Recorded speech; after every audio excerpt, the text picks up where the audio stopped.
call upon on stage our chief guest, Mr. Anil Bokil sir. Please come on stage.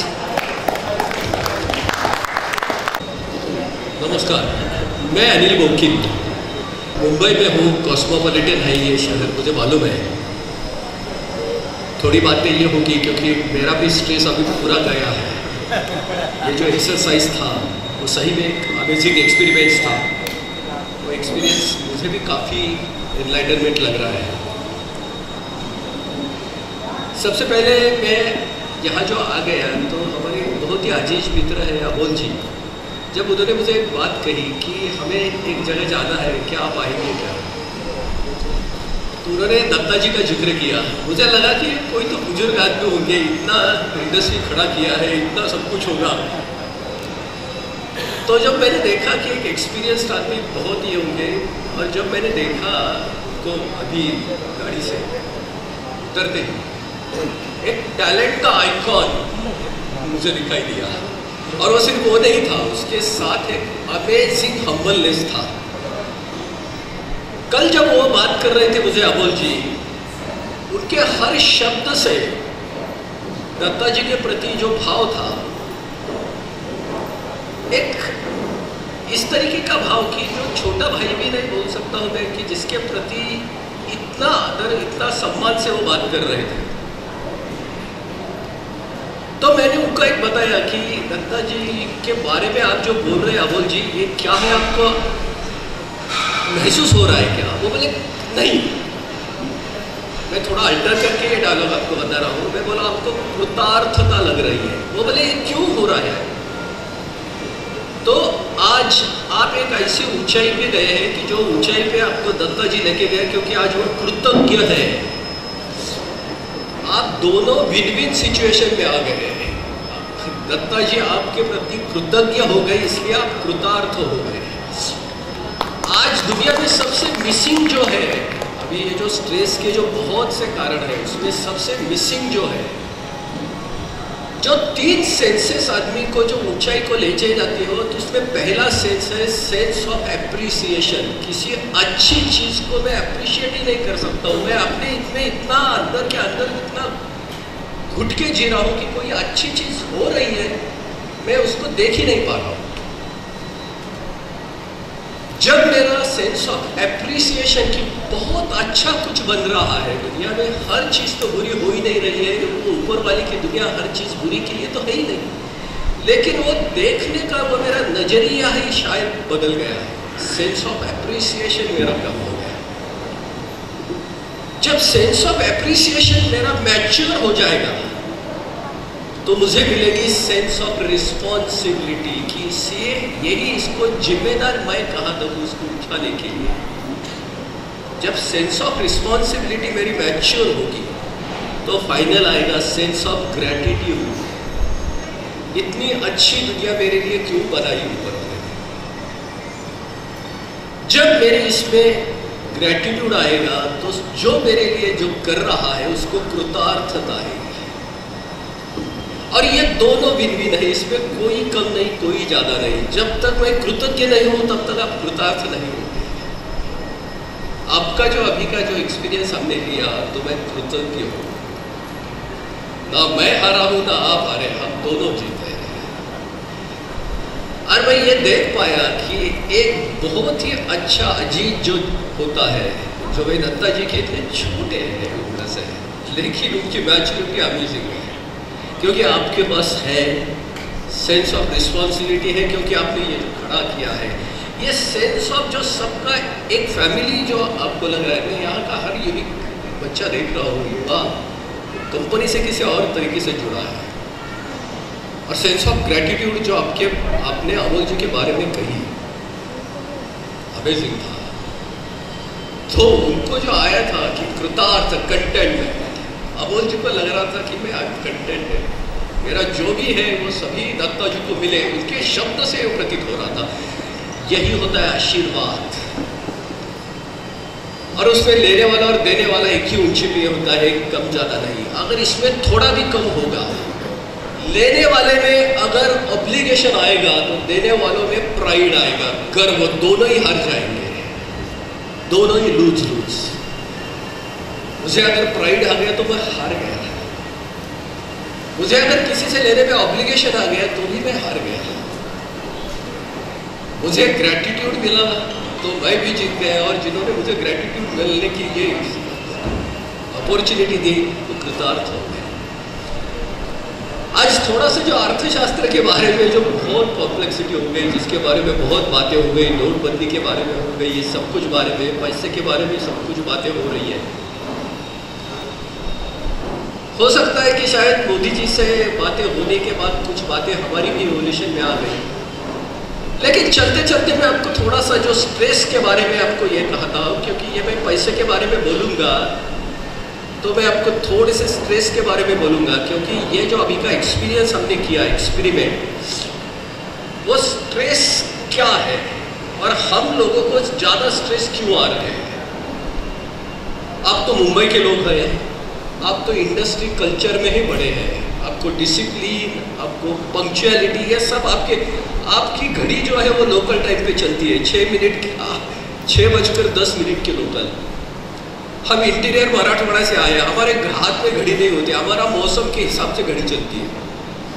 हमारी सुबह का मतलब सुबह 6 बजे से दोपहर के 12 बजे तक, सुबह मिलूंगा, इसका मतलब 10 कभी भी मिलूंगा। हमें किसी ने टाइम बोला कि 6:15 बजे मिलना, कि हमें स्ट्रेस आना चालू हो जाता है।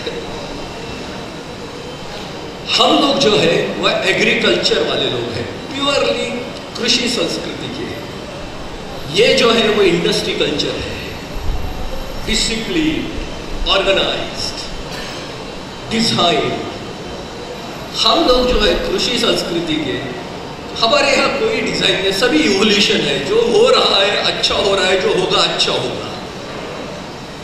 अभी हमारे इसमें होता है कि हमारी हार्ट लैंग्वेज बहुत स्ट्रांग होती है, हम समझ बहुत अच्छा सकते हैं, लेकिन हम सोच अच्छा नहीं सकते, सोचने का हमारा ये थोड़ा कमी है। इंडस्ट्री कल्चर में सोच बहुत अच्छा होता है, लेकिन समझने की हार्ट लैंग्वेज पुअर है, ब्रेन लैंग्वेज बहुत स्ट्रांग है। जहां ब्रेन में स्ट्रेस ये आता है, टेंशन आता है, वो स्ट्रेस आ जाता है।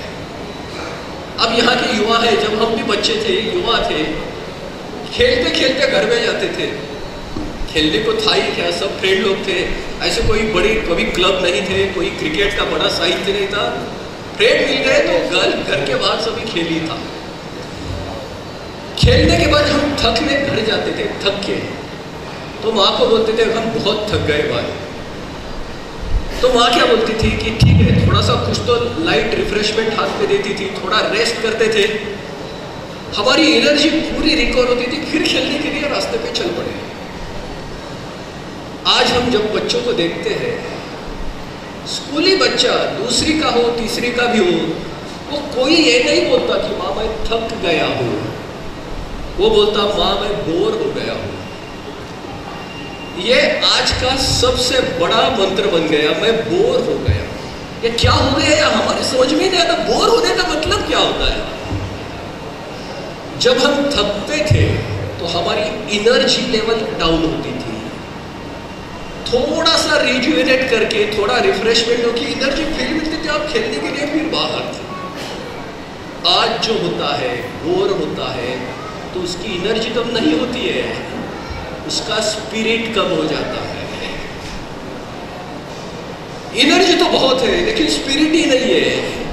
जैसे मैं हर बार बोलता हूँ कि हमारे यहाँ जो हमारे मोबाइल थे, हमारे जो हमारे जमाने के थे, उसमें ये स्मार्टफोन था ही नहीं, वो नोकिया के पुराने वो बटन वाले, उसमें कोई ऐप भी था ही नहीं, बुलाने का, बोलने का और मैसेज करना का, और वो इतना ही समय उसमें था।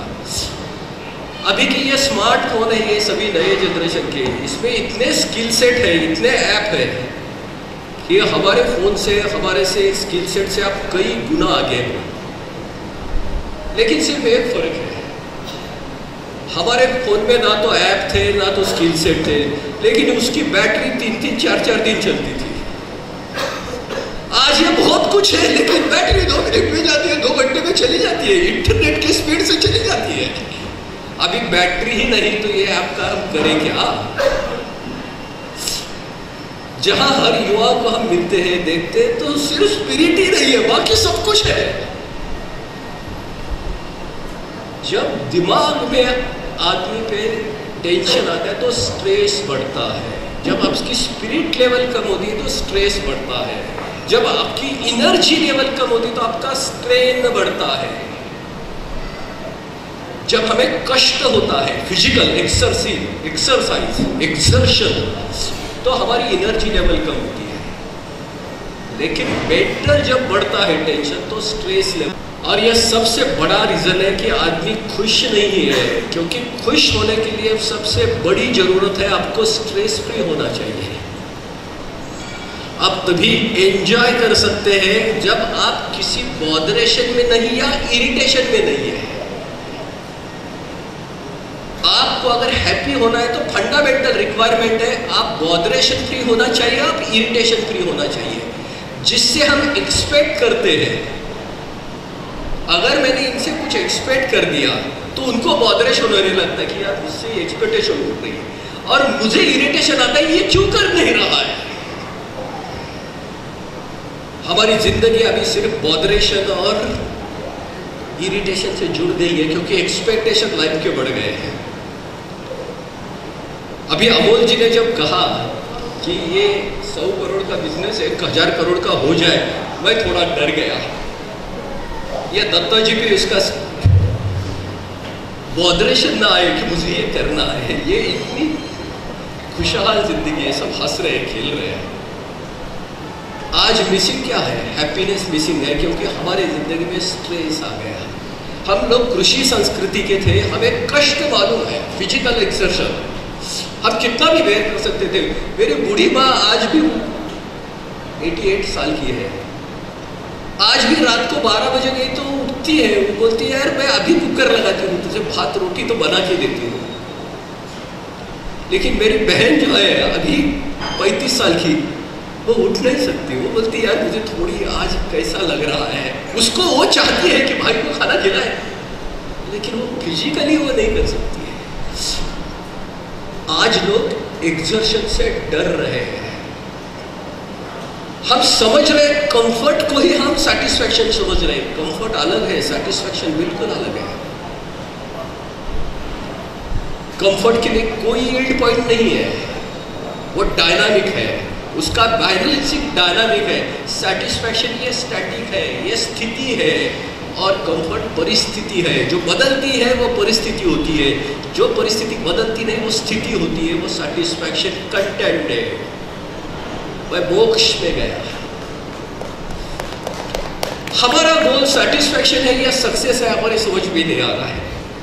सक्सेस ये डायनामिक है, एक चीज मिल गई तो उससे दूसरा टारगेट आ जाता है। यार ये हो गया, मुझे अभी एप्पल का चाहिए, एप्पल का हो गया तो उसका लेटेस्ट वर्जन चाहिए, वो हो गया तो उसके और आगे का चाहिए। लेकिन सेटिस्फैक्शन, मैं कंटेंट हूँ, मुझे जितनी बात करनी इसके लिए काफी है, it is more than sufficient. हम लोग कृषि संस्कृति के दिल वाले हैं और इंडस्ट्री कल्चर वाले दिमाग वाले हैं। ये ऐसा क्यों है? हम एक दुनिया के ऐसे ज्योग्राफिकल स्ट्रक्चर में, जहां एक ज्योग्राफी हमारी ऐसी है, हमारे देश का लोकेशन जिसको हम ट्रॉपिकल जोन बोलते हैं, उसमें मौसम ऐसा है कि वो बिल्कुल बैलेंस है। वहाँ बारिश 3 महीने में, 3 महीने 4 महीने की बारिश, 4 महीने की ठंड, 4 महीने का धूप, बैलेंस। ना हड्डी फोड़ने वाली ठंड है, हमें कभी जरूरत ही नहीं है ये 4-4 4 पीस डाले और कहा जाए, इतनी ठंड पड़ती ही नहीं है। मैं थोड़ा उत्तर भारत का एरिया छोड़ देता हूँ, और इतनी गर्मी भी नहीं कि हमारी वो पूरा जो खून है वो सूख के उसका इवापोरेशन हो जाए। हमें लिए वो है ही नहीं। हमारे देश में क्या है? Balanced climate. तो उसमें से हमारी कृषि संस्कृति बड़ी हो गई। एक दाना बोने से 100 दाने रिवर्स में उल्टा ऊपर वाला देता है। अभी ये जो रिटर्न मिलता है ये अबंडेंस का इकोनॉमिक्स है। एक इनपुट को 100 रिवर्स रिटर्न किसी में मिलता ही नहीं है। इंडस्ट्री कल्चर बिल्कुल उल्टा है इससे, जो यूरोप अमेरिका में आ गया। 10 महीने वहां सूरज दिखता ही नहीं है, ठंड हड्डी फोड़ने वाली, तो फोटोसिंथेसिस है ही नहीं। तो वहां दाना बोना नहीं, तो वहां नेचर को फाइट करके जीना पड़ता है। यहाँ नेचर के कृपा में जी सकते हैं, मजे में, बायोडाइवर्सिटी सब कुछ है, जरूरत ही नहीं, इतना नेचर ने दिया है। किसी के साथ स्ट्रगल ही नहीं करना है। जब स्ट्रगल नहीं करना है तो कोऑपरेशन बढ़ता है, सहकार्य करना है, मुझे इनसे कॉम्पीट करना ही नहीं है, मेरे पास भी है तो मुझे देना है। जब देने की आदमी इच्छा बड़ी हो जाती है तो आदमी कोऑपरेटिव होता है। जब किसी से लेने की वो ज्यादा सोचता है कि यार मैं अगर क्या करूं, मुझे नहीं मिला तो सामने वाला भाई भी दिख रहा है, मुझे मालूम है कि अभी उसके बच्चे की शादी है, वो मुझे कुछ मांगेगा, तो पहले मैं ही मांगता हूँ, बहुत अच्छा हो गया यार, मेरा ऐसा ऐसा मेरे बच्चों को एडमिशन लेना है, मुझे पैसे दे दे। वो क्यों मांगेगा मुझे, वो रास्ता घूम के वो चला जाता है। इंडस्ट्री कल्चर में दिल छोटा होता है, दिमाग बड़ा होते रहता है, कैलकुलेशंस होते रहते हैं, प्रिसीजन होने लगता है, बैलेंस शीट बनना है, अकाउंटेबिलिटी आ जाती है। हर चीज को अकाउंटेबिलिटी, गिनो, कम है ज्यादा है, कितना कम है, कितना ज्यादा कमाना है, कितना गिनना। एग्रीकल्चर में अकाउंटेबिलिटी होती नहीं, वहां अनसरेबिलिटी होती है। आप में से कुछ जो देहात से आए शायद तो वो तो जानते होंगे, और मेरे उम्र से जो है वो तो ये भी जानते होंगे। जब बचपन में हमारे घर में वो पहले डेयरी का दूध तो आता ही नहीं था, तो दूध वाला के दूध डाल के जाता था, तो वो 1 लीटर दूध डालने के बाद आधा लीटर उसमें धार बोल के डालता था। देने वाला समझता कि मुझसे कुछ कम ना जाए, मैं तो गिनी करे, कब अगर लगा तो मैं पहले देता हूँ। 120 आम देते थे और बोलते थे मैंने 100 ही दिया।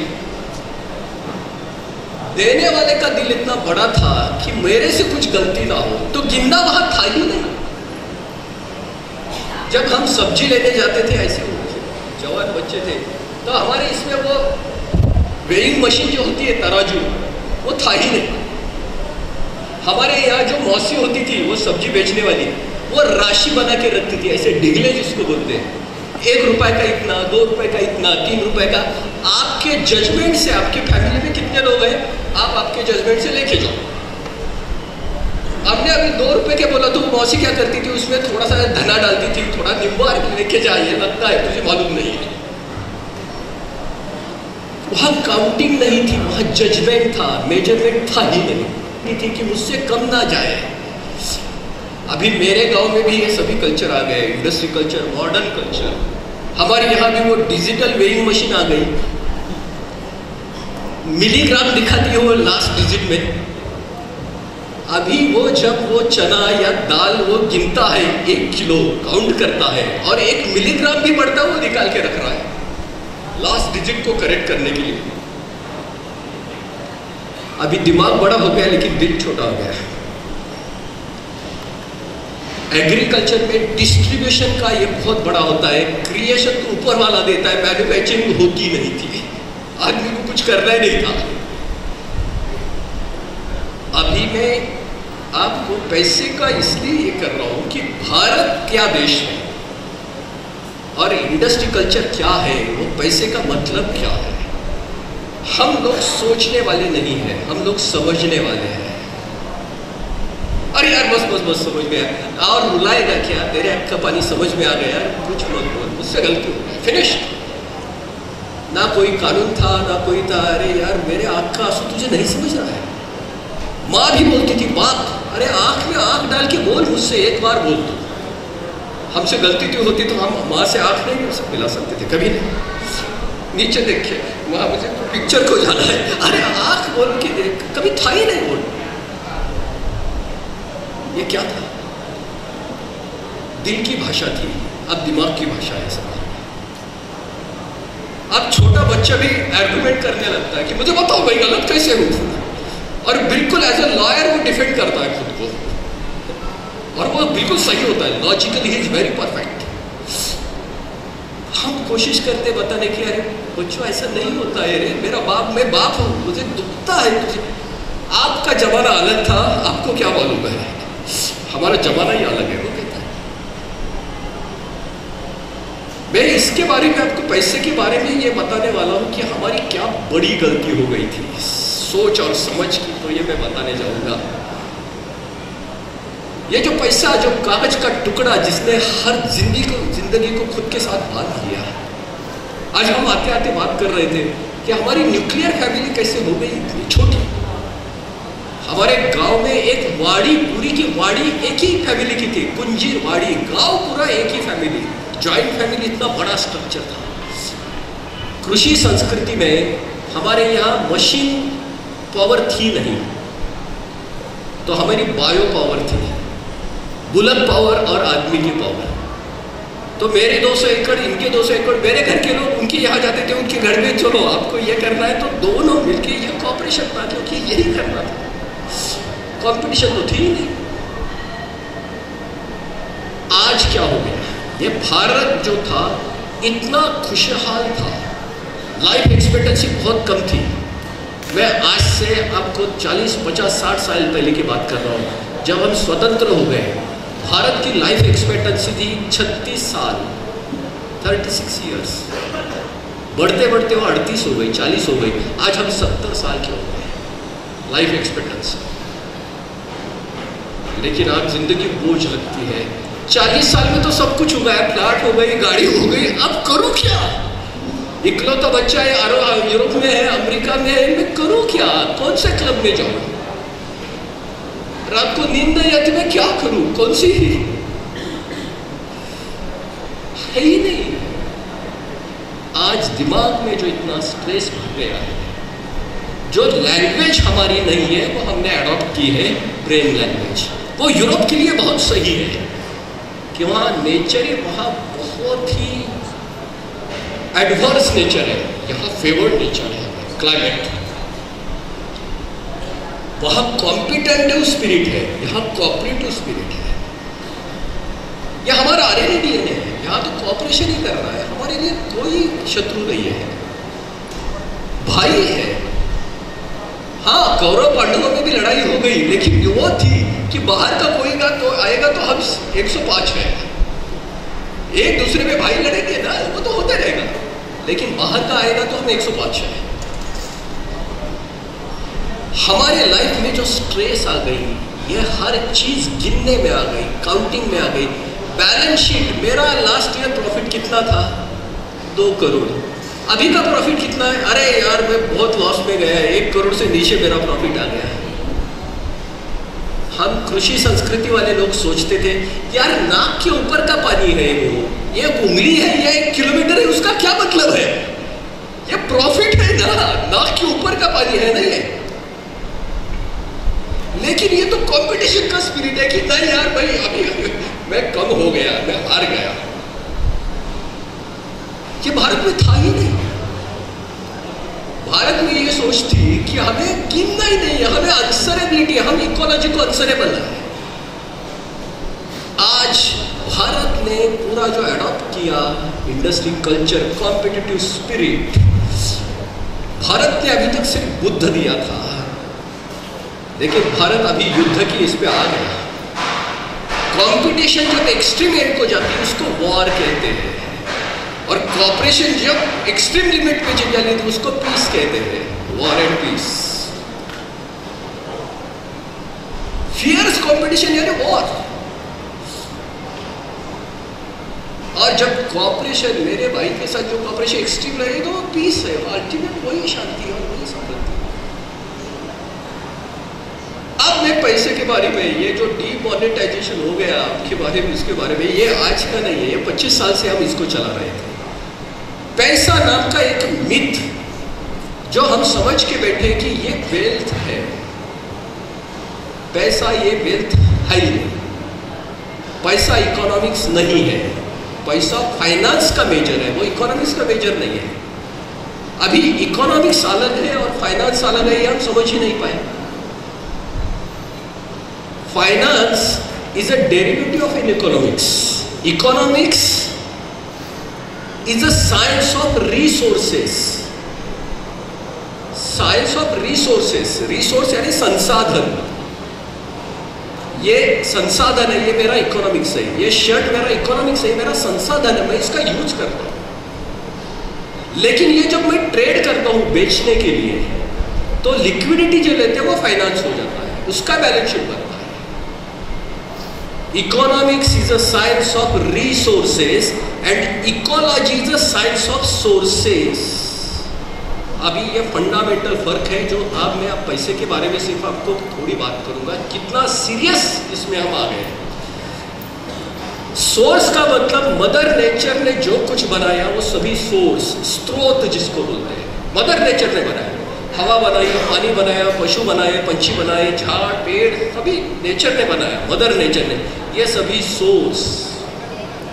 आदमी ने उसको लिया, सिर्फ आदमी ने, और आदमी के लिए यूज करने के लिए उसको प्रोसेसिंग किया, वो हो गया रिसोर्स। सोर्स को प्रोसेस किया आदमी के यूज के लिए, वो हो गया economics. Science of source is ecology, पर्यावरण जो मदर नेचर ने बनाया। आदमी ने उसको डेरिवेटिव में कन्वर्ट कर दिया, वो हो गया इकोनॉमिक्स। और जब उसको ट्रेड में बदल दिया, वो हो गया फाइनेंस। अर्थशास्त्र थे वित्त शास्त्र, loss and profit, balance sheet. अभी इसमें बहुत बड़ा फर्क आ गया। इकोलॉजी का इकोनॉमिक्स से रिलेशन टूट गया। और पहला जो साइंस का रूल है, नथिंग कैन बी क्रिएटेड और destroyed, only you can change the form. आदमी कोई भी चीज पूरी जो अस्तित्व नहीं बना नहीं सकता, जो चीज अस्तित्व उसको खत्म नहीं कर सकता, आप उसका फॉर्म बदल सकते हैं। लेकिन ये पैसा किसी भी इकोलॉजी के साथ जुड़ा ही नहीं है। ये कागज की नोट जो आपके जेब में लिखा है, मैं धारक को 500 रुपया अदा करने का वचन देता हूं, I promise the bearer to pay sum of ₹500। इसके नीचे एक साइन होती है गवर्नर की। हम सब लोग ऐसा समझते हैं कि सरकार के पास कुछ सोना होता है, वो सोना आरबीआई के पास रखा जाता है और उतनी वैल्यू की नोट प्रिंट होके फिर सर्कुलेशन में आ जाती है। हम ऐसा ही समझते ना। ये नोट बनती कैसी है, ऐसा आपको लगता है? ये कागज का टुकड़ा कैसा बनता है? हमें जो लगता है कि उसके पीछे सोना होता है या सरकार का कोई असेट होता है जिससे वो प्रॉमिसरी नोट बनती है, बेसिकली वो नोट ऐसी बनती ही नहीं है। आज के लिए 2000 रुपए की नोट पूरा प्रिंट करने का सरकार का पूरा खर्चा ₹3.48 है। ये नोट के पीछे सोना बिना कुछ नहीं होता। इसके पीछे सिर्फ और सिर्फ कॉन्स्टिट्यूशनल पावर होती है, इसीलिए उसको लीगल टेंडर बोलते हैं। अगर आपने उसको डिनाई कर दिया एक्सचेंज में लेने को, तो आप अंदर चले जाओगे, क्योंकि आपने कानून तोड़ा। आपको रीजन बताना पड़ेगा कि ये क्यों नहीं ले रहे, ये सरकार ने बनाई है। आप इतने बड़े कंपनी में काम करते हो, आप मुझे बोलो कौन सा ऐसा प्रोडक्ट है कि जो बनाने के लिए खर्चा आता है ₹3.48 और उसकी सेलिंग प्राइस यानी जिसकी वो फेस वैल्यू है वो 2000 रुपया, मैन्युफैक्चरिंग कॉस्ट ₹3.48 और फेस वैल्यू 2000 रुपया, 1997 रुपये प्रॉफिट 2000 की नोट में। ऐसी कौन सी चीज है, मुझे बताइए आप, कौन सा टेक्निकल प्रोडक्ट है ऐसा?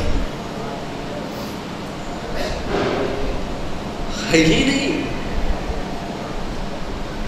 आज दुनिया की सबसे ताकतवर जो करेंसी है वो है अमेरिकन डॉलर। हम सब जानते हैं इंडस्ट्री, और डॉलर की सबसे बड़ी नोट वो भी हम जानते हैं $100 की सबसे बड़ी नोट है।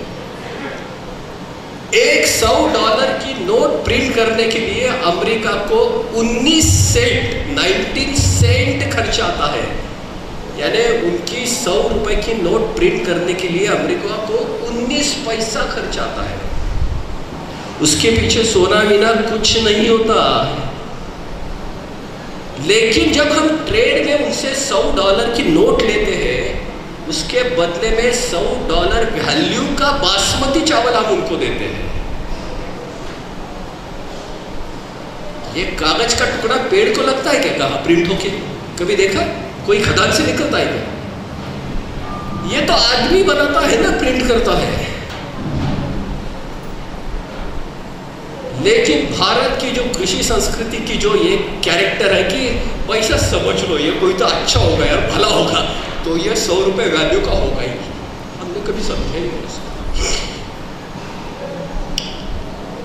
तो आज आपने अभी सुना होगा कि सुप्रीम कोर्ट में नोटबंदी के लिए कांग्रेस पार्टी ने चैलेंज दिया था। 56-57 केसेस लगे थे। अभी इसका वर्डिक्ट आ गया, लास्ट 2-3 दिन में आ गया, आपने सुना होगा। तो उन्होंने मोदी गवर्नमेंट को एक्सप्लेनेशन मांगा कि हमें एक्सप्लेनेशन दो पब्लिकली। गवर्नमेंट ने कहा कि हम पब्लिकली नहीं देंगे एक्सप्लेनेशन, हम आपको एक फाइल देते हैं, आप उसको पढ़ो और आप चाहते तो आप ये करो, लेकिन देश का क्या होगा ये हमें मत पूछो बाद में, आप इसकी रिस्पॉन्सिबिलिटी लो। सबको ये पहले समझ में नहीं आ रहा था कि मोदी गवर्नमेंट इतनी एरोगेंट क्यों हो रही है।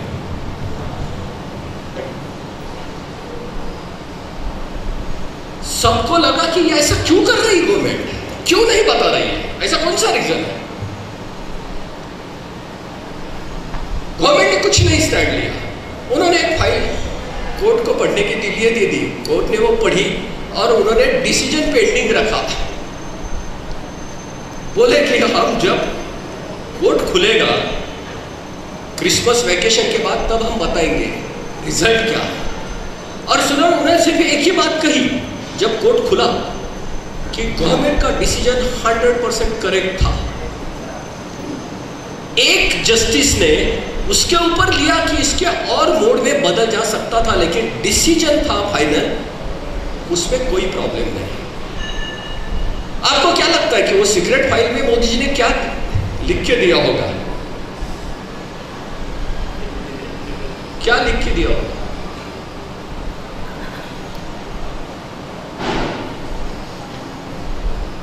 वो सीक्रेट फाइल में सिर्फ एक चीज लिख के दी गई थी, नोटबंदी 500 और 1000 की नोट जब हो गई 99.8% नोट वापिस आ गई है, ऐसा आरबीआई ने बताया है। और अभी नेपाल, बांग्लादेश, दुबई और श्रीलंका में भी और पाकिस्तान में जितनी 500 और 1000 की भारत की नोटें वहां चलती है उसका हिस्सा भी नहीं है। आप समझ पा रहे हैं क्या सीरियस है ये? आपके मुंबई में जो होटल में काम करते हैं वो नेपाली बच्चे कितने हैं, बांग्लादेशी बच्चे कितने हैं? ये 500 और 1000 की नोट वहां है। अगर 100% यहां आ गई तो वो नोट कौन सी है फिर? समझ पा रहे हैं आप कितनी फेक करेंसी? आप समझ पा रहे हैं क्या? ये प्रोडक्ट है नोट का, ये हाईटेक नहीं होता क्योंकि इतनी क्वांटिटी में बनाना पड़ता है, उसको करोड़ों की क्वांटिटी में छपवाना पड़ता है। और ऐसा कौन सा प्रोडक्ट है कि 2 रुपए की इन्वेस्टमेंट को आपको 1998 रुपये प्रॉफिट है? कौन सा होता है ऐसा प्रॉफिट? कौन सा ऐसा प्रोडक्ट है? ये फेक करेंसी ने पूरे खून को ये सड़ा दिया था, अडल्ट्रेटेड, कंटेमिनेटेड। और ये खून जहां जाता था हर सिस्टम फेल हो रही थी, पुलिस हो, न्यायालय हो, पॉलिटिक्स हो, हर जगह करप्शन, कुछ कर ही नहीं सकते थे। अगर मेरे शरीर का खून ही खराब हो गया, जहां जहां जाएगा, आंख में जाएगा तो आंख का कम दिखेगा, कान को सुनाई नहीं देगा, क्योंकि वो खून ही सभी घूमता है ना। अब बदलाव कहां से शुरू करें? तो पहले भैया ये सब बाद में, वो आई स्पेशलिस्ट के पास जाएंगे, ईएनटी के पास बाद में जाएंगे, स्किन के पास, पहले खून को साफ किया जाए। और वो खून को साफ करने का ये मैकेनिज्म था। सीक्रेट फाइल में सिर्फ यही था कि अभी तक इतना पैसा नेपाल से, उनका बैलेंस अभी आरबीआई ने सेटल ही नहीं किया है, तो वो क्या है? अभी इनके पास जो 99 पॉइंट आ गए उसमें फेक करेंसी कितनी किसी को ही मालूम नहीं है। अगर ये बताया जाएगा तो हमारे करेंसी के ऊपर का विश्वास उड़ जाएगा। आज हम मेहनत में इतना करते हैं, कल इनको एक असाइनमेंट मिल गया, उन्होंने कंसाइनमेंट पूरी कर दी, उनका बैलेंस शीट हो गया, उनका सेटल हो गया, उनको लगा ये सभी जाली पैसा है। क्या होगा? क्या होगा? इसका एक ही रास्ता था कि डिजिटल इकोनॉमी की तरफ शिफ्ट हो जाए। ये नोटों का फुटप्रिंट ही नहीं मिलता है। जब मेरा ट्रांजैक्शन हो जाता है, समझो मैंने दत्ता जी को कुछ 100 रुपए दे दिए, कोई एस्टेब्लिश नहीं कर सकता इनके पास पैसे आए कहां से, किसने दिए, कौन सा, उनके पास है या नहीं। आपके जेब में कितनी करेंसी नोट कोई एस्टेब्लिश कर सकता है? ये सभी ट्रांजैक्शन नॉन ट्रांसपेरेंट हो जाते हैं, वेक, ऑब्स्कर। आप जब मैं बैंक के इसमें से या डिजिटल इकोनॉमी से जाता हूं तो दोनों तरफ फुटप्रिंट आ जाती है, डेट को और क्रेडिटर को, किसके अकाउंट से और किस। और आज ये जो स्कैम खुल रहे हैं उसको सिर्फ ट्रेल मिल रहे हैं, ये तो हुए हैं कैश के जमाने के ही है ये सभी। ये सिर्फ खून साफ करने का मैकेनिज्म था। और ये सबसे बड़ा मिथ था कि हम वो 2 रुपए 2.5 रुपए के कागज के टुकड़े को वेल्थ समझते हैं। वो वेल्थ नहीं था, वो सिर्फ एक टोकन था। करेंसी ये सिर्फ लीगल टेंडर है, it's not a wealth, is a medium of exchange, it's not a wealth. आप मुझे मालूम है कि मैंने बहुत हेवी बात कही है मुझे दिख रहा है कि कुछ तो हैंग हो गए लेकिन मैं आपके देश के लिए, यहाँ के युवाओं के भविष्य के लिए हम समझ के चलते थे। हमने कभी सोचा ही नहीं था कि यार ये भी गलत हो सकता है ना, ये कागज का टुकड़ा ही गलत हो गया तो सभी गलत हो जाएगा इसके आगे। हर चीज मॉनिटाइज हो गई, दो भाइयों के बीच का रिश्ता भी पैसे पे आ गया, और वो पैसा ही अगर जाली निकला, कौन सा रिश्ता आपका पक्का रहेगा? आज की इकोनॉमीज का जो सबसे बड़ा ये नुकसान हो गया है, हमारे देश ने बहुत झेला है। ये न्यूक्लियर फैमिली, हर आदमी आज पैसे के पीछे क्यों भाग रहा है? ना बाप बड़ा ना भैया, सबसे जो एक भाई बोलता था यार तेरी बच्ची मेरी नहीं है क्या, वो भाग क्यों रहा है दूसरे भाई की? अभी रिस्पॉन्सिबिलिटी बढ़ रही है, यार मुझे ऊपर बहुत कर्जा है, क्यों हो रहा है? हम समझ नहीं पाए पैसे का जो रिश्ता हमने समझा नहीं। हमें जिस ढंग से समझाया गया, ये पैसा लीगल टेंडर है, वो वेल्थ नहीं है, is a just medium of exchange, और वो घूमते रहना चाहिए, इसीलिए उसको करेंसी कहते हैं। अभी देखो मेरे जेब में ये 500 रुपया है ना, मैं यूज कर रहा हूं किसी और को यूज करने दे रहा हूं, मैं तो यहां 2 घंटे से खड़ा हूं।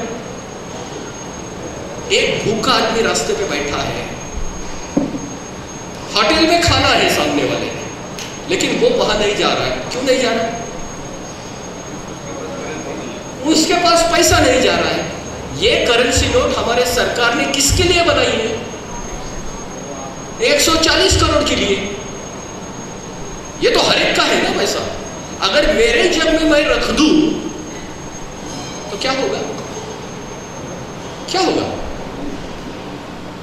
एक भूखे को नहीं मिलेगा, एक गरीब को नहीं मिलेगा, एक एजुकेशन वालों को जिसको पढ़ना है उसको पैसा ही नहीं मिलेगा, वो कैसा आगे जाएगा? पैसा कभी भी पर्सनल असेट नहीं होता, वो पब्लिक मीडियम है, पब्लिक के लिए है, पर्सनल नहीं है। उससे जो आप वेल्थ परचेस करते हो वो पर्सनल है, लेकिन पैसा तो घूमते रहना चाहिए ना। अगर वही मैंने जेब में रख दिया, मुझे तो कुछ लेना नहीं है भैया, लेकिन तूने क्यों जेब में रखा? वैसे होता है। आप मुंबई के लोग हैं, आपको इतना ज्यादा मालूम नहीं, लेकिन आप मराठवाड़े के लोग हैं, तो मैं तो उस गांव से आया हूं। आपने पहले ही ये मेरे गांव का नाम सुना होगा, जो गांव को रेल से पानी पिलाया गया 2 साल पहले। सुना है ना आपने? रेल से पानी हमारे लातूर को पहुंचाया गया था। मैं उस गांव का हूं। हमारे गांव में 2-2 महीने में कभी पानी नहीं आता, नल को आता ही नहीं। पानी के सिवा तो जी नहीं सकते। तो हम लोग हर चीज भर के रखो, संभाल के रखो। कल नहीं आए, हमारे घर जितने बड़े उसके नीचे उससे बड़े हौद हैं पानी भर के संभालने के लिए। आपकी मुंबई में कितने ऐसे हौद हैं घर से भी बड़े? अगर कल आपको किसी ने कहा कि कल से आपके नल को पानी नहीं आने वाला है, आप क्या करोगे? क्या करोगे? भर के आज के आज सभी सिंटेक्स का मार्केट खत्म हुआ है, टाकी नहीं मिल रही यार, कल नहीं आएगा, परसों नहीं आएगा। पानी के सिवा तो जी नहीं सकते, पानी तो चाहिए। आप क्यों नहीं लाते? आपको एश्योरेंस है, टैप खोलो पानी 24 घंटा है। जब आप टैप खोलेंगे और पैसा आ जाएगा तो आप पैसे के पीछे भागोगे क्या? पानी जीने के लिए जरूरी है, ये तो बिल्कुल सही है क्या, लेकिन पानी ही सिर्फ जीने की जरूरत है क्या? पैसा जीने के लिए जरूरी है, लेकिन पैसा ही सिर्फ जीने के लिए जरूरी है क्या?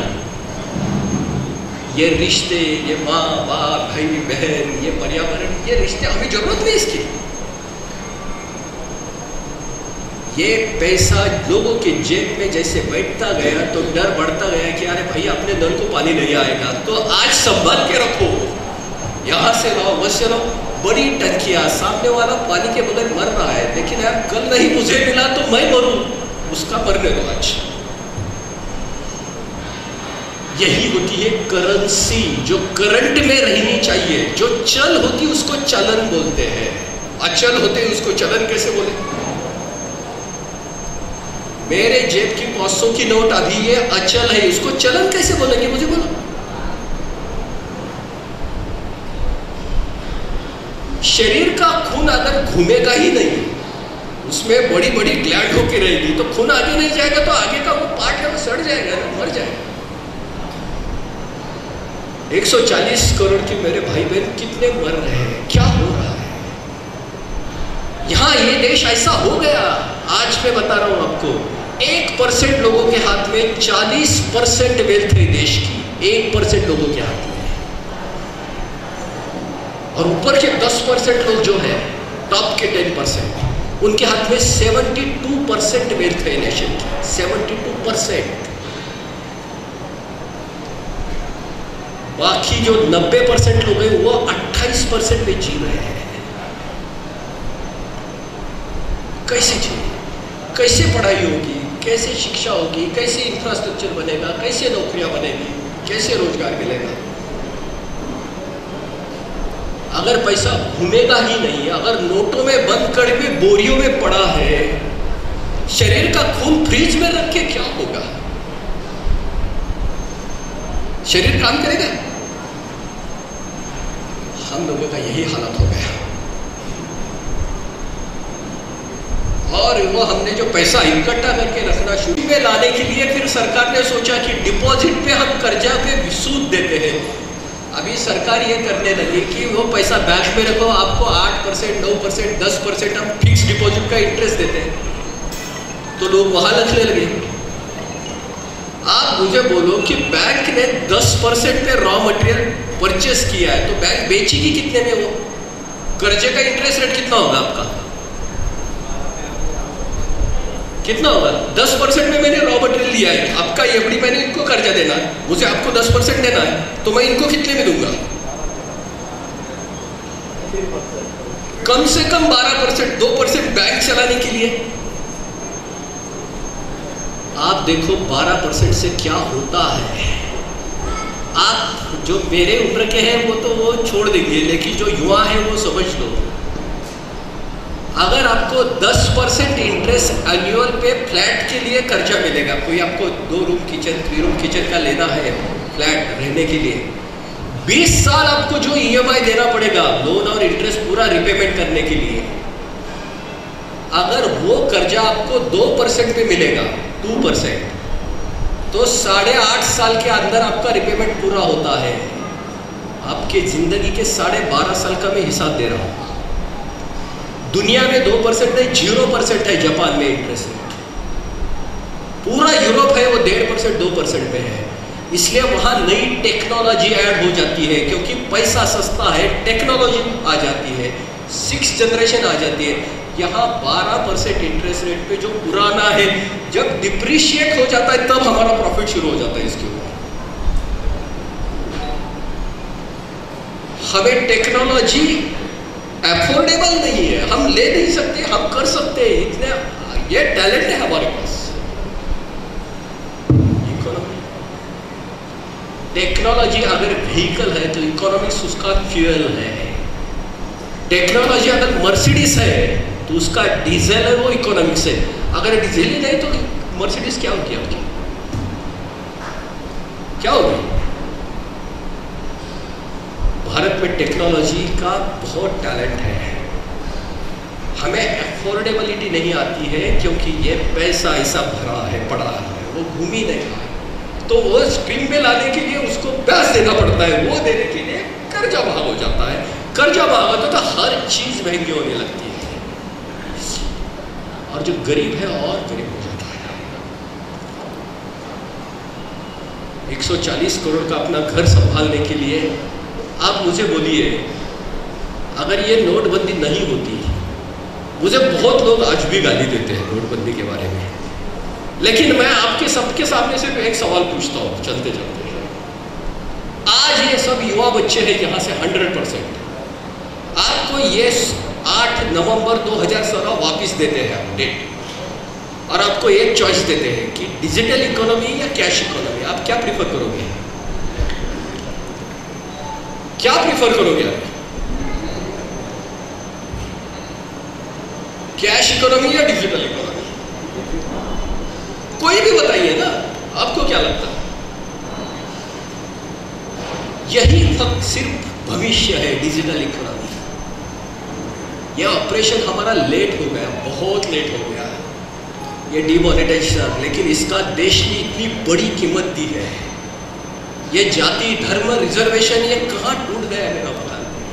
एक भाई गुलाब जाम खा रहा है, 10 अगर भूखे हैं तो ये बड़ा ये छोटा होने ही वाला था, ये जाति धर्म की लड़ाई होने ही वाली थी। अगर हर के एक थाली में खाना पहुंचता तो कौन किसका खाना गिनता था? मेरी थाली खाली है, इनकी थाली भरी है तो मैं इनका खाना गिनूंगा, अरे कितना मिल गया हमको, लेकिन मेरे के थाली में होता तो मैं गिनता था कि आपका। कहाँ फंस गए हम लोग? कौन सी जात, कौन सा धर्म, एक ही आरएनए डीएनए तो है अब सबका। अनिल वकील हो गया, क्या मैंने वकील फैमिली का कोई एंट्रेंस एग्जाम दिया था क्या?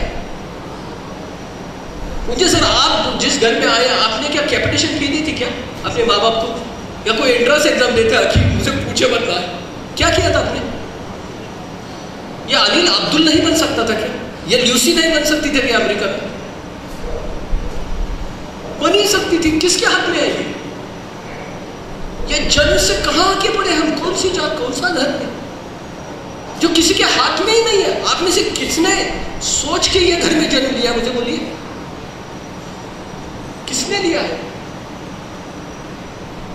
जहां ऊपर वाले ने डाले आ गए। लेकिन यही जन्म का रिश्ता लेके आगे चले, ये डिस्क्रिमिनेशन बढ़ते गया, जात धर्म प्रांत भाषा लिंग क्या करते हैं। अहम ब्रह्मास्मि, यह सनातन भारतीयों का कि सब में अंदर एक ही ब्रह्म है, वो पशु में वही है, पंछी में है, ये भूल गए, और ये भाई भाई का जन्म, ये क्या है? ये अर्थशास्त्र का फेल्योर है, ये धर्म का कैरेक्टर का फेल्योर नहीं है। नल को पानी नहीं आता तो ये जो डर है वो संभाल के रखने को पढ़ाना है। इंस्टिंक्ट, प्रेरणा जो बोलते हैं, अगर नल को 24 घंटा पानी आएगा तो कितना भर के रखोगे आप? कितना भर के रखोगे? और जब पानी नहीं आएगा, इतना ही बोला जाएगा, तो कितना भर के रखोगे? पूरी जिंदगी पैसे के पीछे भाग रहे हैं। कल नहीं मिला तो मेरे बेटे का, फिर मेरी हेल्थ का प्रॉब्लम, मेरा इंश्योरेंस कौन भरेगा, मेरा पोता तो उसको तो कुछ नहीं होता है, मेरा बेटा तो कुछ नहीं कमाता, उसके लिए भी मुझे कमा के रखना पड़ेगा। पूरी जिंदगी पैसे के पीछे भागते रहे हैं। पैसे के सिवा जिंदगी नहीं चल सकती, लेकिन सिर्फ पैसे से भी जिंदगी नहीं चलती है। ये जिंदगी में माँ चाहिए, बाप चाहिए, बच्चे चाहिए, अच्छे मित्र चाहिए, पर्यावरण, पशु पक्षी सब चाहिए, सब मिलके जिंदगी है। तो ये नोटबंदी क्यों थी? ये जो सब ने भर भर के रखा था, तो आपने सिर्फ एक देखा होगा, जब नोटबंदी हो गई तो इंटरेस्ट रेट नीचे आने लगे। आपने तो देखा ही है, ये इंटरेस्ट रेट जैसे देख कम होने लगे तो बच्चे भी सोचने लगे अभी मेरा तो सैलरी है 1 रूम किचन की जगह 2 रूम किचन की, अभी बात जरा सोची और इंटरेस्ट कम हो जाएंगे, मुझे और अफोर्डेबल होगा। नोटबंदी के बाद इतनी गाड़ियां क्यों बिक रही है? क्यों रास्ते पे इतना कंजेशन, इतना फ्रीज? पूरी दुनिया की इकोनॉमी डाउन पे है और भारत की ग्रोथ 8% 9% क्यों है? क्यों है?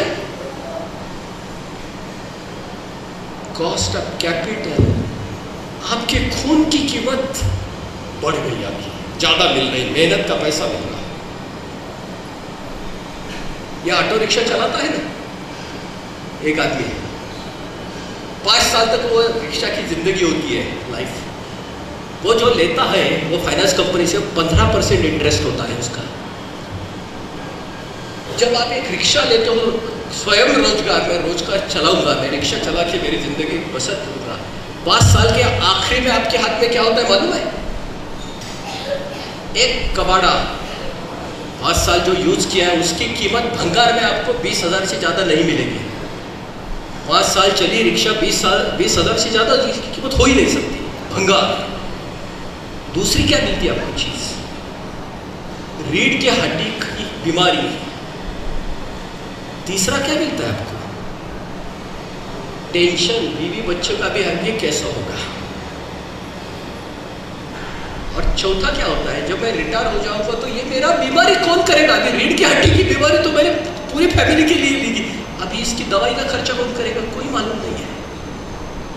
ये अगर आपको 15% इंटरेस्ट रेट पे मिलेगा तो, यही रिक्शा आपको 2% पे मिलेगा तो आपको क्या मिलता है? मैं बोलता हूं 5 साल के बाद एक 20,000 का कबाड़ा। दूसरा, आपके पास एक नया रिक्शा, क्योंकि आपका रिपेमेंट 1.5 साल के अंदर हो जाता है। और तीसरा, आपके नए रिक्शा के लिए आपका एक पूरा क्रेडिट। 2 नई रिक्शा, ये 20,000 का, यानी 2 रिक्शा दे से भाड़े से मुझे घर में जो आएंगे तो 400 रुपए आएंगे बाद में। समझ पा रहे हैं आप ये कॉस्ट ऑफ कैपिटल क्या होती है? 2 रुपये और 12% और 15% में क्या फर्क होता है? जिंदगी चली जाती है। बुढ़ापा श्राप लगने लगता है कि यार अभी ये मैं मेरी बीमारी किसके साथ बांटूं? किसके लिए जीना है फिर 70 साल? क्या करेंगे लाइफ एक्सपेक्टेंसी बढ़ा के? ये पैसे का खेल, वो कागज के टुकड़े के साथ जो जुड़ा था, वो नोटबंदी के साथ भी आया था।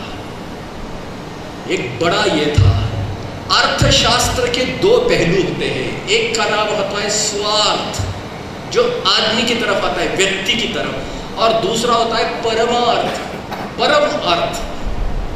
परमार्थ ये शब्द हम यूज करते हैं आध्यात्मिक, वो आध्यात्मिक नहीं है, वो इकोनॉमिक्स है। परम अर्थ 800 करोड़ का जो है पूरी दुनिया की आबादी, उसमें जो भला होगा उसमें मेरा भी भला होगा। आज हम डर के मारे इतने स्वार्थी हो गए कि नल को पानी नहीं, मेरा भर के रखो यार। वे भाई का बाद में वो बूढ़ी मेरे साथ रही नहीं ना, मेरी माँ, तो उसका खर्चा मुझे देना पड़ता है ना। गिन रहे हैं हमारे बड़ी माँ का खर्चा। हमारे दिल छोटे नहीं हुए हैं, हमारे परिस्थिति ने हमको मजबूर किया है। नल को 24 घंटा पानी आने दो, फिर खुल जाएगा। दिल तो आखिर भारतीय है, मेरा जूता है जापानी, पतलून इंग्लिस्तानी, मेरा दिल है हिंदुस्तानी। धन्यवाद।